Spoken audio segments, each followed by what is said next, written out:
E você propõe como instrumento de combate à criminalidade resgatar o impor, que é um instrumento constitucional, do estado de defesa. Ontem eu estava lendo um pouco a respeito disso, né? Em todas as entrevistas você se refere a esse instrumento com alguma recorrência. E é uma dificuldade enorme impor esse tipo de instrumento para valer naquele modelo que você quer. Eu gostaria que você explicasse um pouquinho como é que você pretende combater com o estado de defesa, indo lá na fonte mesmo, quando você não está combatendo o que a gente acha mais importante, que é aquelas fontes de financiamento, né? Então, algumas operações tratam exatamente disso. Mas você acha que eu não focaria na fonte de financiamento? Não, eu gostaria que você explicasse, porque me parece que é tão radical esse tipo de instrumento, né? Porque impõe uma série de, até algumas liberdades individuais, propor, você pode ou não optá-lo, mas conta pra gente como é que você quer. Me parece que é um tema grave para você. É um tema central, na verdade é um tema grave, especialmente para quem mora nas regiões controladas pelo tráfico. Vocês no Paraná têm o privilégio de não ter tanto esse problema por aqui, ainda que exista. São Paulo existe muito, o Rio de Janeiro é enorme. Agora, quando você vai para o Nordeste, a situação é aterradora. Você tem cidades inteiras controladas pelo tráfico de drogas. Eu visitei uma que chama Santa Quitéria, no Ceará, que o prefeito contratou o Comando Vermelho para fazer a campanha para ele. E o Comando Vermelho ia na casa das pessoas, se a pessoa, vamos dizer, sinalizava o apoio ao adversário, ele botava, vamos dizer, o Comando Vermelho para assustar a pessoa. E o Santa Quitéria tem urânio. É um lugar rico e com recursos estratégicos para o Brasil. E aí, controlado pelo Comando Vermelho, outras cidades inteiras, a periferia inteira de Fortaleza. Então, a tomada que está tendo no Nordeste, a gente comenta menos do que a tomada que teve no Rio de Janeiro, por parte das facções. Mas é uma tomada de natureza militar. Eles tomam, eles se impõem, eles fazem a classe política se adaptar ao contexto deles. E o Estado brasileiro não pode permitir isso. Então, é uma medida, a gente pode falar, radical, porque a situação ela é dramática. É igual falar, olha, a pessoa está com câncer e ela vai ter que tomar uma medida mais radical, vai ter que fazer uma cirurgia. Sim, nós vamos fazer uma cirurgia, mas é um procedimento invasivo. O Brasil está precisando disso. Senão, o que vai acontecer é que nós vamos nos tornar o México. O México hoje tem regiões realmente inteiras controladas quase que formalmente pelo tráfico, pelos cartéis. Os cartéis já têm agora operações paramilitares e respondem às Forças Armadas e à polícia com o mesmo poder efetivo. O Brasil está se encaminhando para um cenário desse. E a gente tem que brecar isso. Uma coisa é alterar as leis penais, as leis de execução penal. Isso é uma alteração importante para a gente ter, para a gente evitar a continuidade do crime. A outra alteração que a gente tem que ter é, agora nós temos que eliminar o comando. A partir do momento que existe um comando, hora do PCC, hora do TCP, hora do Comando Vermelho, sobre áreas brasileiras, e aí é estimado que a gente tenha 23 milhões de brasileiros que vivem sob o comando do crime, você vai ter que tomar essas medidas. E por que o estado de defesa? Poder falar uma GLO, poder falar, por que especificamente o estado de defesa? Porque todo mundo sabe, você vai conversar com a polícia do Ceará, você vai conversar com a polícia do Rio de Janeiro, mesmo com a polícia de São Paulo, os criminosos se escondem nas casas das pessoas. Então, quando você faz uma operação policial, um criminoso vai lá e se esconde ou no barraco ou numa casa mesmo de alguém. Pois bem, você, com o estado de defesa, você consegue entrar nessas casas sem precisar de mandado.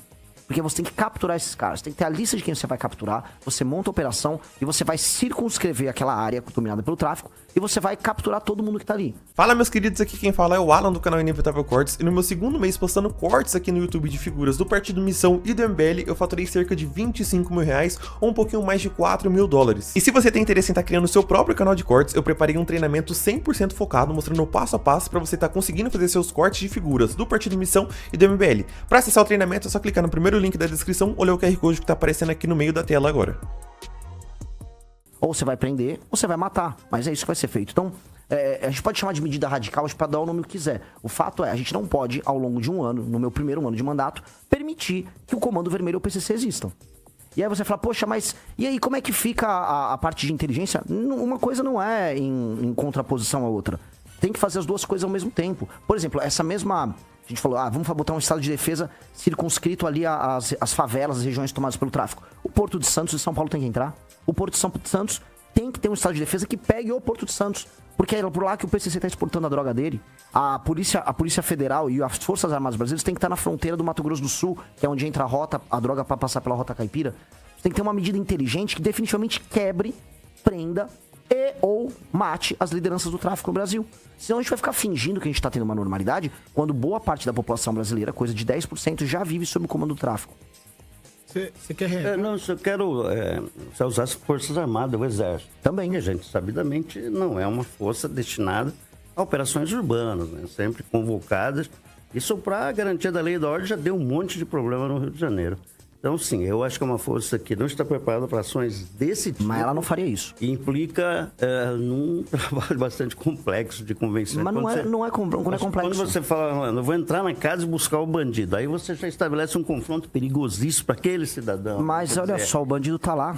O bandido tá lá, mas junto com um monte de pessoas. E você vai ter que entrar lá para pegar. E você que deve conhecer bem a verdade das favelas, como é lá. Não é bem assim, tem muita gente de bem. Mas você acha que eu tô falando que o favelado, todo favelado é traficante? Eu não tô falando isso. Você entra direto numa casa das pessoas com essa autoridade, com o direito de entrar na casa das pessoas, automaticamente se coloca em risco, especialmente o cidadão que está naquela casa. Mas olha só, vamos lá, o cidadão já está em risco. Mas é um risco enorme, né? Deixa eu responder.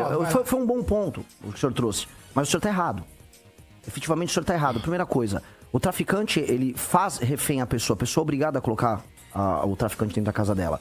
A polícia não vai chegar atirando em todo mundo e tampouco eu acho que a população ali é uma população composta inteira de traficantes. Não é, a Rocinha não é assim, é o morro dos traficantes. É um morro controlado por traficantes. Eu quero libertar aquelas pessoas. Isso é a primeira coisa. Segunda coisa, sim, as Forças Armadas Brasileiras não são elas que vão fazer o combate direto. Porque sequer eles têm, vamos dizer, equipe e treinada para tal. O que eles fazem é ser uma força auxiliar e todo mundo sabe. Quem vai derrotar o crime organizado no Brasil são as forças e os batalhões de polícia espalhados pelo Brasil. Ponto. Porque são eles que já vêm fazendo isso e, inclusive, não vamos arrancar a glória deles de derrotar os seus maiores inimigos, que são esses traficantes e essas facções. As Forças Armadas são auxiliares. Existem forças especiais do Exército Brasileiro que podem atuar pontualmente em operações junto com as polícias. Mas, efetivamente, todo mundo sabe, os governadores, as próprias Forças Armadas, que as Forças Armadas são auxiliares. Então, para te dar um exemplo bem ilustrativo, se eu estou no Rio de Janeiro com as forças policiais entrando nas favelas e fazendo as operações para desmontar o crime, quem vai estar na rua fazendo o acompanhamento e fazendo aquela ronda ostensiva armada para garantir que o crime não desça, são as Forças Armadas. Porque não são eles a fazer o combate ostensivo direto. Eles vão fazer a ronda ostensiva, que é uma outra coisa. Então, cada um num papel. Mas as Forças Armadas têm que ser colocadas em campo.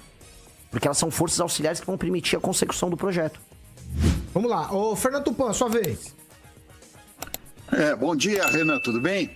Fernando Tupan de Curitiba. O que eu quero saber, assim, uma coisa também regionalizada.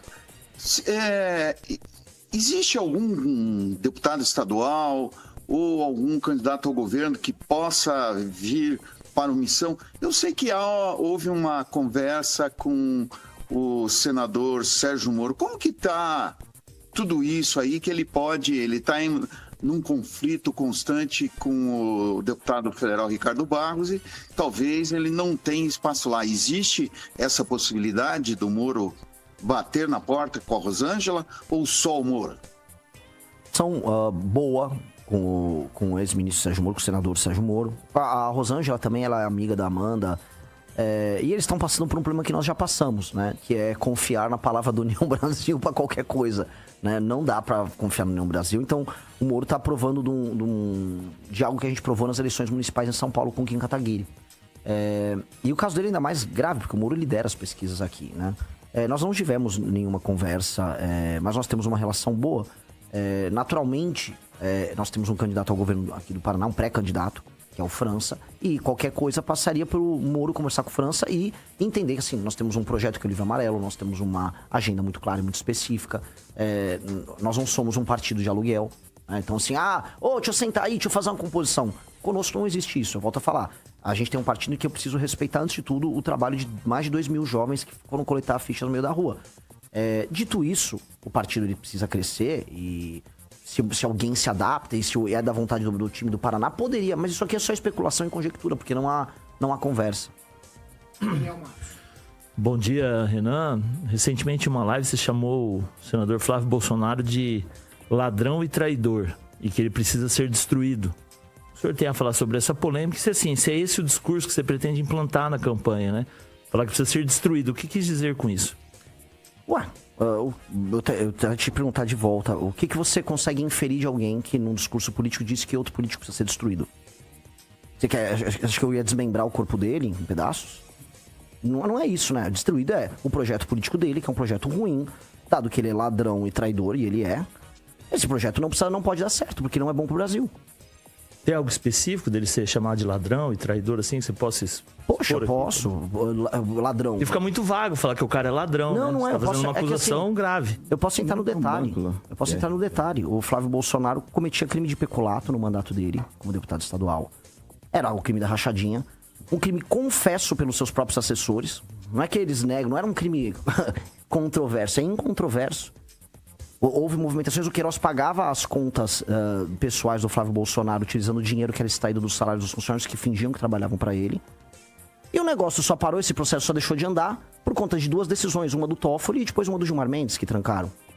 Porque na letra da lei aquilo é crime, é peculato, e aquilo poderia levar à ruína da carreira do Flávio Bolsonaro. Traidor por diversos motivos, o pai dele foi eleito com uma agenda anticorrupção em 2018. As pessoas foram tocar, por exemplo, a CPI da Lava Toga, que era um problema que interfere diretamente no que a gente está vivendo hoje. E o Flávio Bolsonaro trabalhou para desarticular isso. Então, traidor porque o discurso era um, e num tema que era muito central para as pessoas, poxa, eles colocaram o ministro Sérgio Moro como ministro da Justiça no governo deles. O Bolsonaro, isso após ganhar a eleição, tá?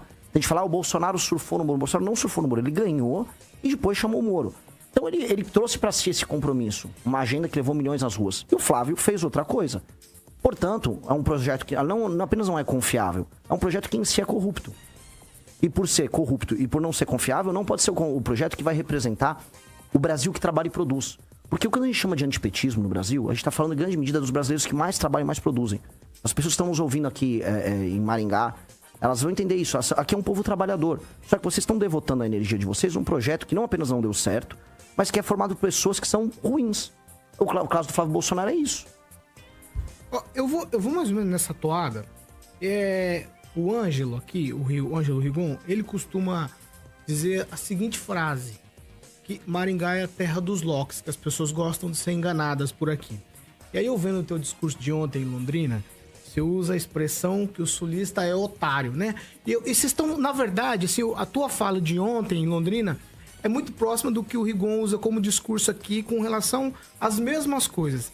Eu queria que você desenvolvesse pra gente por que essa percepção de que as pessoas gostam de ser enganadas. E você estava falando ontem sobre os políticos que a gente elege. Sim. Poxa, muito obrigado pela oportunidade de falar disso, porque quando eu estive no Ceará, quando eu estive no Rio Grande do Norte, eu fiz essa mesma provocação pro leitor local lá. Olha, vocês aqui ficam ouvindo que o Nordeste é uma maravilha. E eles ouvem. Radialistas que eu estive lá falavam, não, mas aqui tá maravilhoso. Eu falei, não tá maravilhoso. Só pra complementar. Há uma frase recorrente em Maringá de que a cidade é uma ilha e é a melhor do sul do mundo. E aí, por isso, o Ângelo usa essa expressão. Assim, e de maneira bem clara, as pessoas, elas padecem dos mesmos problemas e das mesmas torcidas e não enxergam o quão melhor poderia ser a vida pra elas. As pessoas sequer conseguem imaginar uma vida melhor e uma vida diferente. No Nordeste isso acontecia, só que as pessoas votavam no Lula e no Centrão. Aqui também acontece isso, mas as pessoas votam no Bolsonaro e no Centrão. Um exemplo que eu dei lá é o seguinte: cadê os deputados ou senadores aqui do Paraná cuidando da questão do Pacto Federativo, que é urgente pro Paraná? O Paraná não tem dinheiro para fazer investimento em infraestrutura. Os recursos do governo federal que são extraídos aqui do Paraná, o 4º PIB do Brasil, vão para a União e sustentam, sei lá, a classe política do Maranhão, para dar um exemplo, que acho que talvez a pior classe política do Brasil. E não tá resolvendo nem pra turma do Maranhão. O Maranhão continua uma porcaria. A infraestrutura, por exemplo, do Rio Grande do Norte continua uma porcaria.